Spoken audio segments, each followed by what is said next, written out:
કડા પડ્યા હોય તો વીમો પાકે,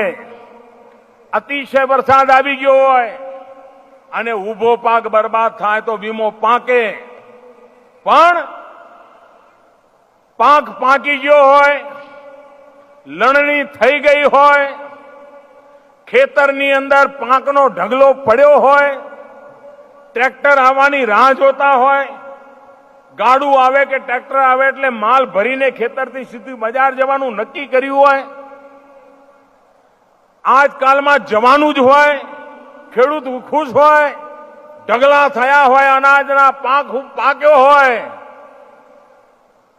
વીમાની પહેલાની પદ્ધતિ એવી હતી કે બસ પાક પાકી ગયો એટલે હવે પૂરું.